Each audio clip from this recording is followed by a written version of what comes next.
Fait qu'aujourd'hui, ce qu'on va faire, c'est vraiment sauvegarder les photos à partir du téléphone via l'ordinateur. Premièrement, ce qui est bien important, c'est d'activer le mode débogage USB.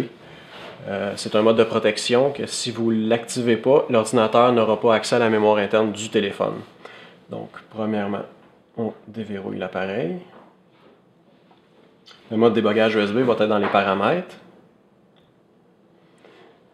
On trouve le mode qui est option pour les développeurs.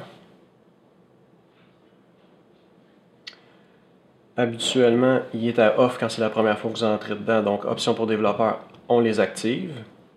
Et on voit ici le mode débogage USB. Et voilà, c'est aussi simple que ça, activer le mode débogage USB. Après, votre ordinateur va être en mesure de reconnaître la mémoire du téléphone, même si vous avez des problèmes avec les pilotes. Si vous n'avez pas le logiciel de HTC ou Samsung ou peu importe l'appareil que vous utilisez, tant que c'est un Android, ça va fonctionner, vous allez avoir accès à la mémoire interne du téléphone.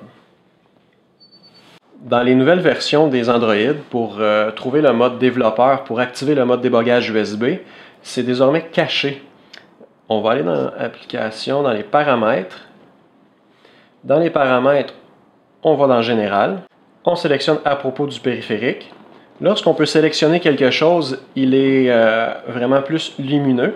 Lorsqu'il est sombre, on n'aurait pas tendance à cliquer dessus.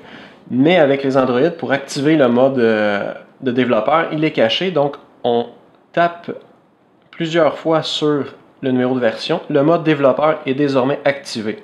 On revient à l'écran principal ici. On trouve maintenant le mode option de développement. Et notre fameux mode débogage USB est ici. On peut maintenant l'activer et avoir accès à la mémoire du téléphone. En branchant votre téléphone à l'ordinateur, votre ordinateur devrait détecter l'appareil. On ouvre le dossier. On sélectionne la HTC. On voit maintenant la mémoire interne de l'appareil. Maintenant, si vous voulez sauvegarder vos photos, vous allez dans Picture. Nous, on a fait des screenshots pour le besoin de la cause. On sélectionne le fichier. Vous voyez les photos que vous voudriez sauvegarder.